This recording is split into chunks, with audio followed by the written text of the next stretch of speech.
Let me tell you how my marriage collapsed, in under 6 words. She thought I was asleep. I wasn't. She stood by the window, phone in hand, voice low but laughing. He's basically my ex, just pays the bills. That sentence. That exact sentence. 6 words. Like a spell. Like she was carving a divorce into the air. I didn't move. I didn't breathe. I stared at the ceiling like it would offer an explanation. Like maybe she was rehearsing lines for a play, or reading a meme out loud. But then she said something else. I mean, he doesn't even notice. That broke me. Because she was right. I hadn't noticed the way her hugs went hollow. The way she locked her phone in the bathroom. The way she smiled at messages that didn't come from me. I had convinced myself that silence meant peace. That being unneeded meant she was just independent. But it wasn't independence. It was detachment. And I paid for it. Literally. Credit cards in my name. Trips I never got invited to. Gifts she said were for clients. And now, I was just the background noise to her real life. So I got up. Calm. Walked to the kitchen. Poured coffee. Waited. When she came in, she smirked like she always did when she thought she was smarter. Morning, babe. You're quiet. I looked at her, finally, really looked. And I said, benefits canceled. Get out. She didn't smirk after that. She froze. And that was the last time she ever called me babe. I didn't expect her to say anything. But I didn't expect her to laugh either. She blinked once, processed what I said, and then chuckled. Like I was the punchline to a joke I didn't know I was part of. She tilted her head and said, oh, come on, Thorne. You're not serious. Canceled? What is this, Netflix? I didn't flinch. I didn't raise my voice. I just sipped my coffee and said, you've been living like I don't exist. So now I won't. That was the moment she realized something was different. I wasn't bluffing. I wasn't breaking. I wasn't begging for attention like I used to. I was done. She followed me down the hall, voice rising. Wait, are we seriously fighting over something you thought I said? I was joking, Thorne. You're taking this way too far. But she stopped talking the second I opened the drawer and pulled out the folder. A thick stack of papers. Screenshots. Bank statements. Phone records. My voice didn't rise when I said it. I know about the second phone. Dead silence. Her eyes dropped to the folder like it was radioactive. I know about the hotel in Portland. I added. And the transfers to Nash Carter, who doesn't exist, by the way. I searched the address. It's a storage unit. Her mouth opened, but no sound came out. I stepped past her and placed the folder on the dining table. I didn't want to believe it. I really didn't. I blamed myself. Thought maybe I was too boring. Too quiet. Too tired from work. Maybe if I just took you out more, if I just bought the right necklace, you'd love me again. She stayed frozen in the hallway like a statue carved out of guilt and disbelief. But now I know the truth, I said. You weren't just emotionally checked out. You were building a new life behind my back. One I paid for.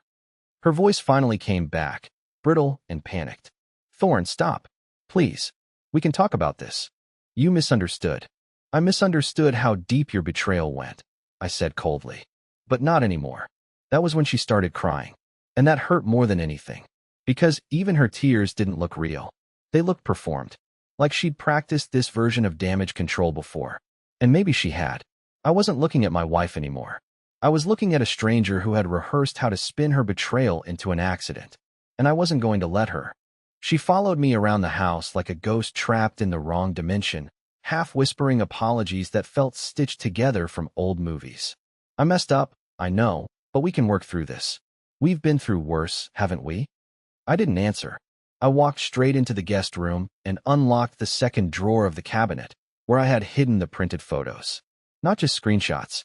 Actual photographs. One of her in a black dress I'd never seen before, holding hands with someone in a parking garage. A timestamp in the corner. 11:46 p.m., the same night she told me she was staying with her aunt after a migraine. I'd zoomed in. The man's face wasn't visible, not fully. But the way she leaned into him, the way her hand rested on his chest like it belonged there, that didn't require a face. I laid the photo on the table next to the folder. You said I imagined things, I said. You told me I was paranoid. You mocked me for needing reassurance.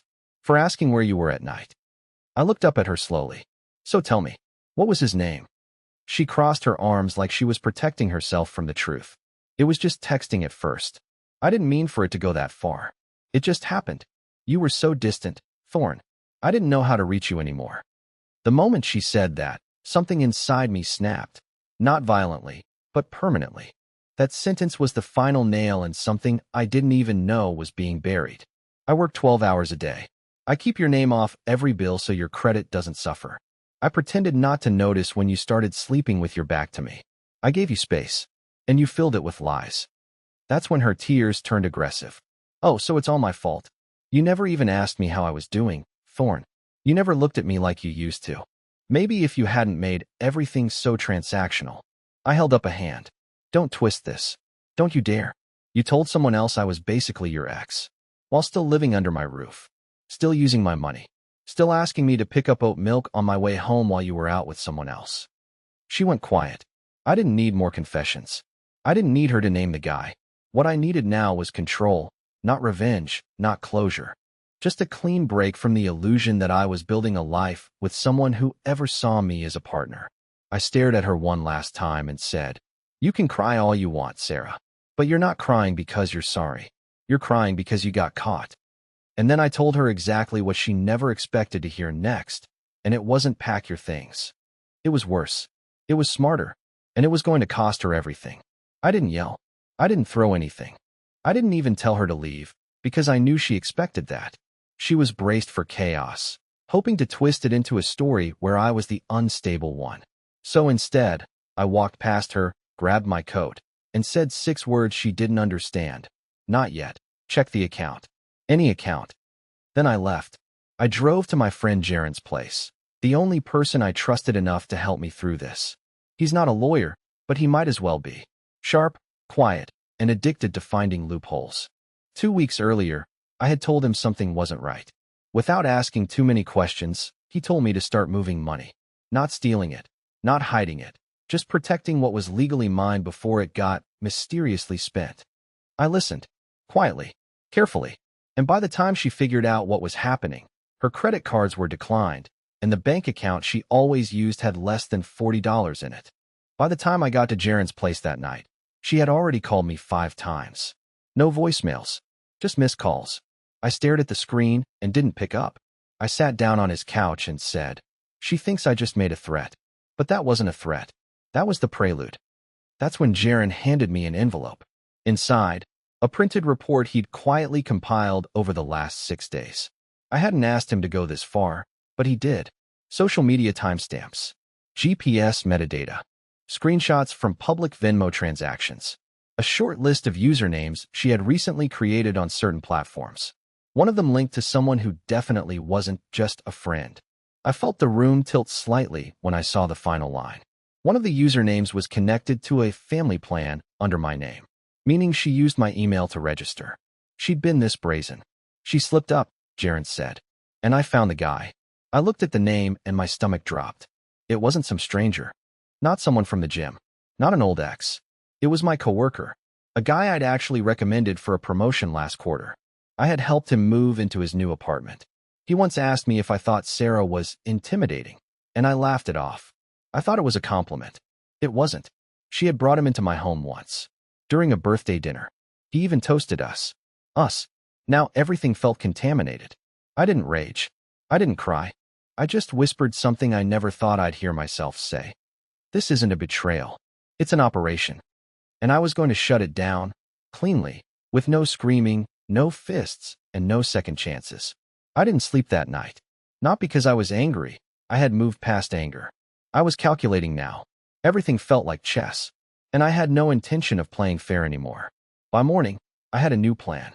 One Sarah would never see coming, because up until now, I had always been passive, the quiet husband, the provider, the one she could talk over, outmaneuver, and outshine. But I wasn't playing that role anymore. Not after what I knew. At exactly 9 a.m., I walked into my office like it was any other Monday. She didn't know I'd be there. In fact, I counted on it. The same office where her secret lover, my coworker, sat across the hall from me, pretending like his life wasn't about to fracture. He stood up when he saw me, smiled, tried to shake my hand. I didn't take it. "You should probably sit down," I said flat. He blinked. "Oh, what's up, man?" I tossed the printed photos on his desk. No folder. No dramatic speech. Just truth, raw and undeniable. His face turned the color of wet paper. He looked up at me like a child caught with his hand in the engine of a burning car. You brought her into my house, I said. You looked me in the eye. You ate my food. You called me bro. And all that time, you were using me. He started stammering something about it being a mistake, about how it just happened, the same garbage line Sarah had rehearsed. But I wasn't there for an apology. I was there to deliver what came next. I've already spoken to HR, I said. I didn't accuse you. I just gave them your access logs, your messages, and a few questions they're very interested in asking you. He paled. See, I wasn't stupid. The affair was just part of it.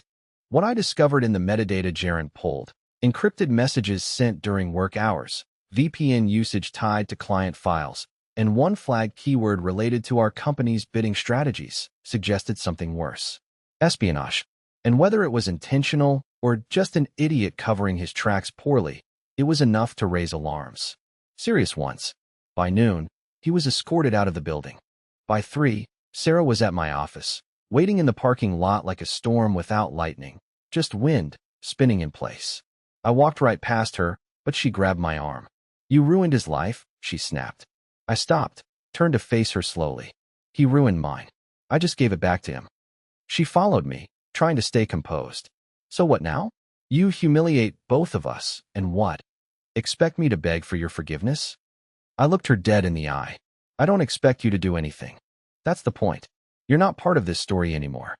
And I meant it, because now that the mask was off, the next move was already in motion, and it would be the one that erased her from every part of the life she thought she still controlled.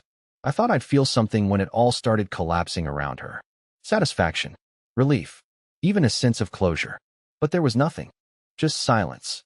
That same eerie kind of silence you get after a long storm, when the damage is done and all that's left is the cleanup. That night, I didn't go home. I didn't need to be in that house anymore. It wasn't mine, not emotionally, not spiritually. It was a stage set she'd dressed up to look like a life. Instead, I checked into a small suite under my name, the name I was starting to reclaim. But before I left, I took one last detour. There was a safety deposit box at a credit union on the far end of town. She didn't know it existed. No one did. I hadn't opened it in over 2 years. It held only one thing: the deed to a small, rundown property I'd inherited from my grandfather. Not flashy, not valuable on paper, but paid off, quiet, untouched. She had begged me to sell it back when we needed to fund her boutique launch. I told her I had lost the paperwork. That was a lie. I was saving it, not for profit, but for peace. And now, finally, it had a purpose. By morning, the transfer of mailing addresses was submitted. My new legal residence was official. I had filed a separation of assets document. Not a divorce, not yet. Just a formal pause on any shared financial liability. She couldn't spend on my cards anymore. Couldn't access joint accounts. Couldn't redirect mail or packages. She had no idea how far I'd gone. But the best part? The boutique. That boutique I paid for. That she'd called hers in every interview. It was registered under a holding company. My holding company. Quietly built through a shell LLC 2 years ago when her spending got out of control and I realized I needed safeguards. Her name wasn't on the lease. Not on the supplier contracts. Not on the corporate account. She was, in every legal sense, just an unpaid influencer in a brand she didn't own. And that's when I made the final move. I scheduled a meeting with the building's landlord and submitted a formal notice of transition. The business wasn't being shut down, just restructured. Staff would be retained. Inventory untouched. But the brand would now operate under a new name. My name. I didn't have to destroy her life. I just took back the parts of it that were mine all along. When the lawyer called her that afternoon to explain the paperwork, she didn't scream. She laughed. But it wasn't the same laugh I'd overheard by the window that night. It was brittle, hollow, the sound of someone who realized too late that her safety net had been woven entirely from someone else's patience. I expected rage, or silence, maybe another phone call I'd let go to voicemail. But instead, she knocked on the glass of the coffee shop I was sitting in 2 days after the legal filings were delivered. It was raining, hard. Her hair was wet. No makeup, no pretense. Just her, stripped of polish, standing outside like a character who hadn't rehearsed this scene. I could have ignored her. Could have kept sipping my coffee like I didn't see her. But some part of me was curious. Not forgiving. Just curious. What do people say when everything they've built on deception is gone? She sat down across from me, clothes damp, hands trembling around a borrowed paper napkin. For a moment, she didn't speak, just stared at me like I was a ghost. Then finally, she whispered, "I didn't think you were capable of this." I leaned back in my chair. Of what? Defending myself? She shook her head. No, of winning. I didn't smile, didn't gloat, but inside, something shifted. For the first time in years, she wasn't looking down at me. She was looking up, terrified of what else I might still be holding. Then came the bait. "What if we just end this cleanly?" she said. "You can keep the boutique. I'll sign whatever you want. Just, don't go public." I tilted my head. Why would I go public? She hesitated. "Because you're angry. Because you want to ruin me." That's when I saw it. Her angle. She wasn't scared I'd destroy her. She was scared I'd expose her. The influencer brand she built on fabricated struggles, the curated story of the self-made woman. All of it would collapse if people knew her success was bankrolled by the man she called a walking debit card. She wasn't here for closure. She was here for containment. I leaned in. "You don't get to control the story anymore." Her voice cracked. "So what? You want me to beg?" "No," I said quietly. "I want you to disappear." She flinched. Not because of the harshness, but because she knew I meant it. I didn't want revenge. I wanted erasure. I wanted every trace of her parasitic presence out of my life. That night, she sent one last message. No apology. No defense. Just 3 words. "You win." Fine. And for a second, just 1 second, I wondered if I had gone too far. If I had become some darker version of myself in the process of escaping her. But then I remembered the laugh. The phone call. The months of silence and manipulation. I remembered how she took my loyalty and turned it into a liability. Winning wasn't cruelty. It was survival. 3 months later, I stood in front of the old house I'd inherited, the one she never wanted me to keep. The paint was still peeling. The porch still creaked. But it was mine. Untouched, unclaimed, unpolluted by anyone else's narrative. It took a while for the silence to stop feeling like punishment. At first, the quiet evenings felt unbearable. No footsteps down the hallway. No laughter behind a closed bathroom door.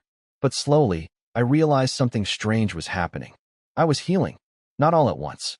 Not in some movie montage kind of way, but in tiny, almost invisible steps. I started cooking again, just for myself.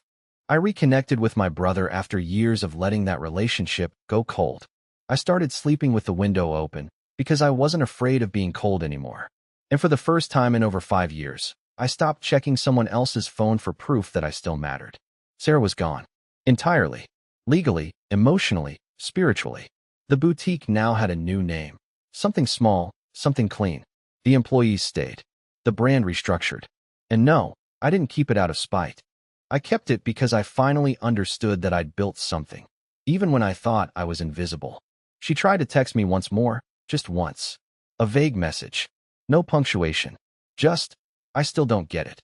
I didn't respond, because it wasn't about helping her understand anymore. It was about me understanding myself. And I finally did. So, if you've ever been the quiet one, the one who gives too much, the one who gets overlooked, let me tell you this. Sometimes, being underestimated is your greatest advantage. Because when people stop watching you, they never see you rise.